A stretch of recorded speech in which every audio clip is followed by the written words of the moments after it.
বন্ধুরা কেমন আছো সবাই? আশা করি সবাই খুব ভালো রয়েছো, আমিও ভালো রয়েছি। এখান থেকে ভিডিওটা শুরু করলাম। এখন ঘড়িতে বাজে 10:30। এই যে বসে আছি, আজকে টিফিন খেয়ে নিয়েছি। কি টিফিন খেয়েছি তোমাদেরকে বলে দিই। আজকে খেয়েছি, চা বানিয়েছি, চা আর কালকে রাতের আটার রুটি ছিল, কালকে রাতে সে রুটি চা খেয়ে নিয়েছি। আর আজকে আমার ছোট ছেলে স্কুল যায়নি, ওর শরীরটা ভালো নয়, আবার হচ্ছে গিয়ে শরীর খারাপ, অ্যাসিড হয়ে জ্বর হয়েছে। ওই দিন যে সন্ধেবেলা সিঙ্গাড়া নিয়ে এসেছিলো, ওই ভিডিওটা তোমাদেরকে আজকে দেব। ওই কালকে সন্ধেবেলা যে সিঙ্গাড়াটা নিয়ে এসেছিলো, খেয়ে ওর অ্যাসিড হয়ে গেছে, ব্যাস সেই কাল থেকে হঠাৎ সন্ধে থেকে হঠাৎ জ্বর হয়ে গেছে। তাই জন্য স্কুলে যায়নি, বাড়িতে রয়েছে, নিচে এক্ষুনি খেয়ে নিচে গেল।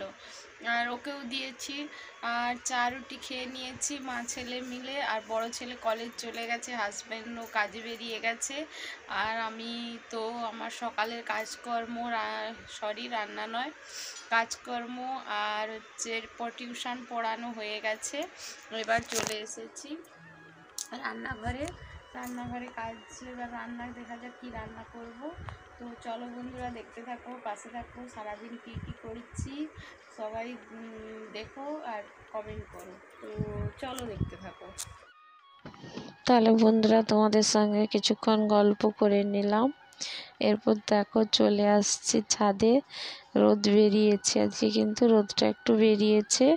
তাই কালকের মানে কাঁচা জামা কাপড়, আধা শুকনো জামা কাপড়, সেটাকে এনে এখানে ছাদে আমি কিন্তু রোদে দিয়ে দেবো।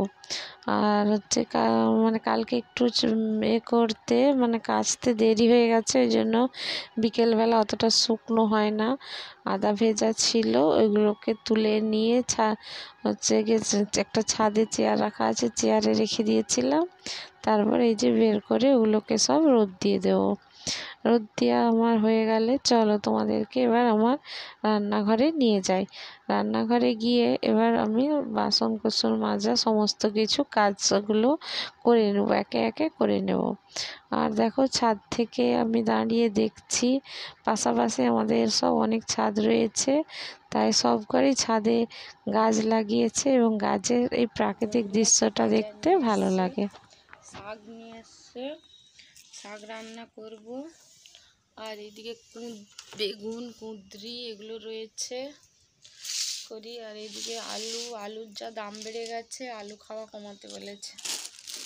আর এইদিকে গাজর, একটু বাঁধাকপি আছে, বাঁধাকপিটা ভাবছি আজকে এতে দিয়ে দেবো, শাকে দিয়ে দেবো।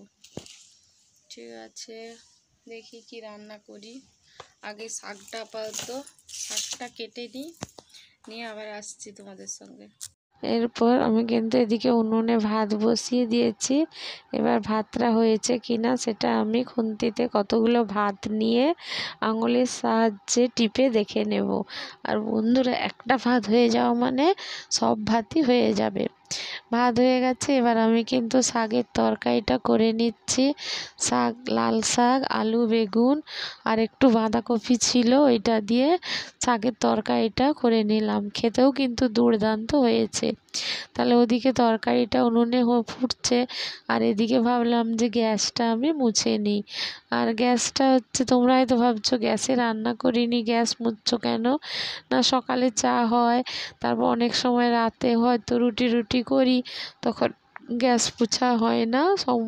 রাতের বেলা আমি রাতে খাওয়ার পর অনেকে বাসন ধুয়ে টুয়ে নেয়, ওগুলো আমি করি না, কেননা আমার জল নেই, কলতলাটা অন্ধকার, তাই রাত্রিবেলা আমি আর কলতলায় যাই না। তাহলে চলো তোমাদের সঙ্গে দেখতে দেখতে আমার কিন্তু গ্যাসটাও, তোমাদের সঙ্গে গল্প করতে করতে আমার কিন্তু গ্যাসটাও পরিষ্কার করা হয়ে গেল, ক্লিন করে। এবার আমি হচ্ছে ভালো করে ঝেড়ে মুছে নিয়ে আমি আমার অন্য কাজে চলে যাব। আর হচ্ছে এদিকে দেখো হচ্ছে নিচে চলে এসেছে। এখন ঘড়িতে বাজে দেখো, দেখা যাচ্ছে যে 1টা বাজে। এখন রান্নাবান্না কমপ্লিট হয়ে গেছে। আর আজকে রান্না করেছি কুঁদরি আলু পোস্ত, ডাল আর হচ্ছে একটা শাকের তরকারি করেছি। তারপর দেখি মাছ ভাজা। আর ভাত খাওয়ার সময় যে দেখি পাঁপড় ভাজতে পারি। আমার ছেলেটা আজকের ওর শরীরটা ভালো নয়, ও হয়তো ওকে দিয়ে খাবে না, ওকে একটু পাঁপড় ভেজে দিলে ও হয়তো ভাত খেয়ে নেবে। জ্বর হয়েছে তাই বাড়িতেই রয়েছে, স্কুলও যায়নি, শরীরটা ভালো নয়। আর ওর শরীর দুর্বল হয়ে গেলে ও সারা দিন শুয়ে থাকবে, বিছানা থেকে উঠবে না, খাবেও না, এরকম। আর বাচ্চাদের শরীর খারাপ হলে খুব খারাপ লাগে, তাই না বলো বন্ধুরা? তো চলো পাশে থেকো। আর হাজব্যান্ড তো এখনও কাজ থেকে আসেনি, বাড়ি এলে তারপরে খেতে বসবো। ওর হয়তো আজকে আসতে একটু দেরি হবে, কেন ও আজকে একদম কাজ সেরে চলে আসবে, 2টো বেজে যাবে। আর ও যতক্ষণ না আসে আমরা কিন্তু খাই না। যেদিনকে হয়তো খুব দেরি হলে বা আমাদের হয়তো খুব খিদে টিদে পেয়ে গেছে, সকাল থেকে হয়তো টিফিন খাইনি, তাহলে আমরা তখন খেয়ে নিই।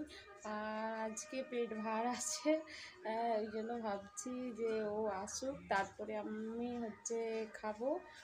আর ছেলেকেও খেতে দেবো। আর বড় ছেলে তো কলেজ গিয়েছে, ও এলে ও তার দেরিতে খাবে। ঠিক আছে, চলো দেখতে থাকো।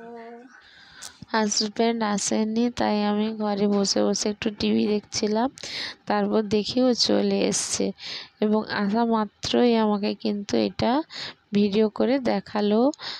মানে আমি ভিডিও করলাম যে ওর কতখানি হাতের আঙুল কেটে গেছে এবং আঙুল দিয়ে কতখানি রক্ত বেরিয়েছে।